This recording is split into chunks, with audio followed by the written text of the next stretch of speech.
22 million black victims of Americanism are waking up, and they're gaining a new political consciousness, becoming politically mature.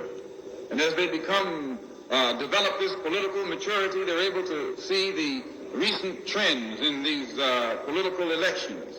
They see that the whites are so evenly divided that every time they vote, the race is so close, they have to go back and count the votes all over again.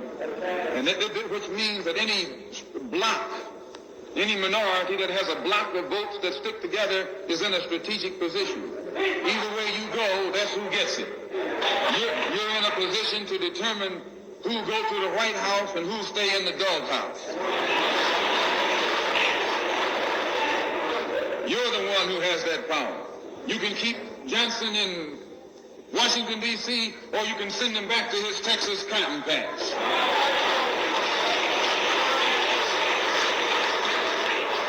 You're the one who sent Kennedy to Washington. You're the one who put the present Democratic administration in Washington, D.C. The whites were evenly divided. It was the fact that you threw 80% of your votes behind the Democrats that put the Democrats in the White House. When you see this, you can see that the Negro vote is the key factor. And despite the fact that you are in a position to be the determining factor, what do you get out of it? The Democrats have been in Washington, D.C. only because of the Negro vote. They've been down there 4 years. And all other legislation they wanted to bring up, they brought it up and gotten it out of the way, and now they bring up you. And now they bring up you. You put them first, and they put you last. Because you're a chump.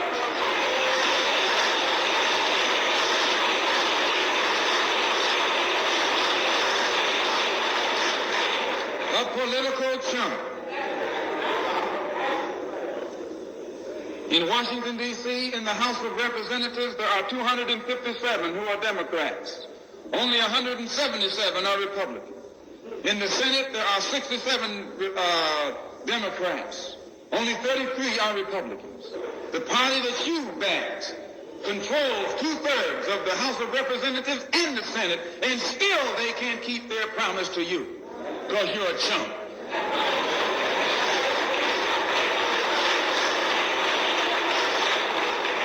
Anytime you throw your weight behind a political party that controls 2/3 of the government, and that party can't keep the promise that it made to you during election time, and you're dumb enough to walk around continuing to identify yourself with that party, you're not only a chump, but you're a traitor to your race.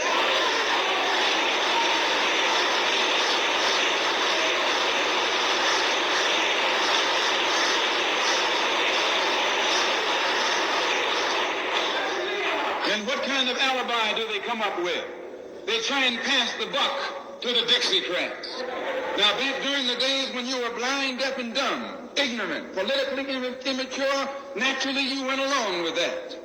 But today, as your eyes come open and you develop political maturity, you're able to see and think for yourself. And you can see that a Dixiecrat is nothing but a Democrat in disguise. You look at the structure of the government that controls this country.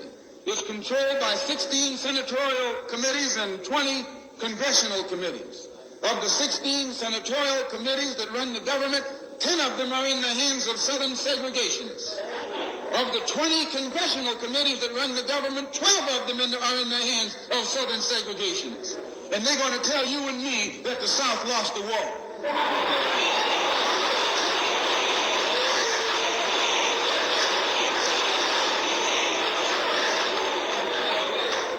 Today are in the hands of a government of segregationists, racists, white supremacists, who belong to the Democratic Party but disguise themselves as Dixiecrats. A Dixiecrat is nothing but a Democrat.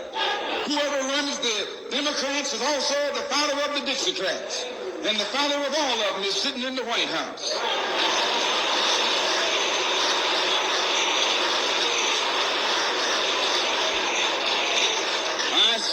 I say it again.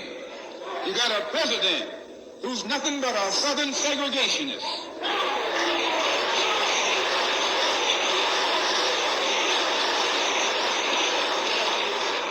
from the state of Texas. They'll lynch you in Texas as quick as they'll lynch you in Mississippi. Only in Texas, they lynch you with a Texas accent. In Mississippi, they lynch you with a Mississippi accent. And the first thing the cracker does when he comes in power, he takes all the Negro leaders and invites them for a coffee to show that he's all right. And those Uncle Toms can't pass up the coffee.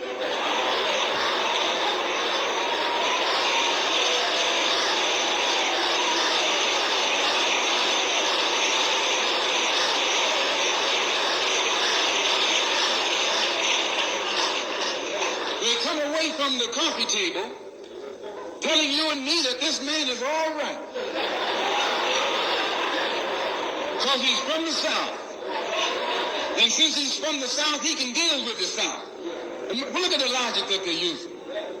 What about Eastland? He's from the South. Make him the president. If Johnson is a good man because he's from Texas, and then from Texas will enable him to deal with the South, Eastland can deal with the South better than Johnson. When you destroy the power of the Dixiecrat, you're destroying the power of the Democratic Party. So how in the world can the Democratic Party in the South actually side with you in sincerity when all of its power is based in the South?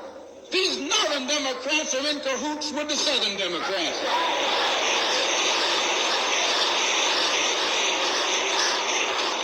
Playing a giant con game, a political con game. You know how it goes. One of them comes to you and make believe he's for you. And he's in cahoots with the other one that's not for you. Why? Because neither one of them is for you. But they got to make you go with one of them or the other. So this is a con game. And this is what they've been doing with you and me all these years. First thing Johnson got off the plane when he became president, he asked, where's Dickie? You know who Dickie is? Dickie is old Southern cracker Richard Russell. Lyndon B. Johnson's best friend is the one who is ahead, who's heading the forces that are filibustering civil rights legislation. You tell me how in the hell is he going to be Johnson's best friend?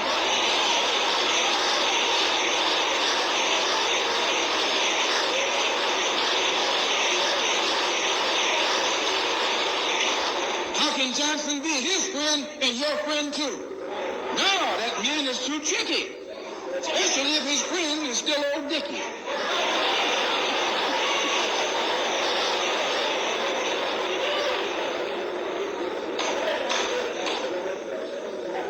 Whenever the Negroes keep the Democrats in power, they're keeping the Dixiecrats in power. This is true. A vote for a Democrat is nothing but a vote for a Dixiecrat. I know you don't like me saying that, but I'm not the kind of person who come here to say what you like. I'm going to tell you the truth whether you like it or not.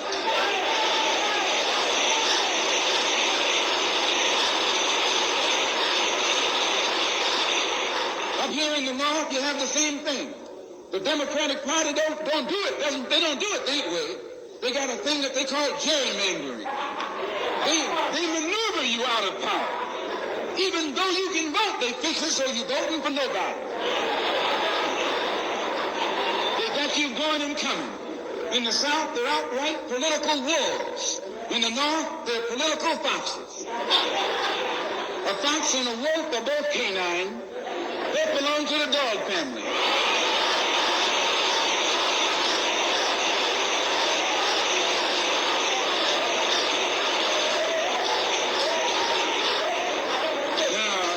Take your choice. You're going to choose a northern dog or a southern dog.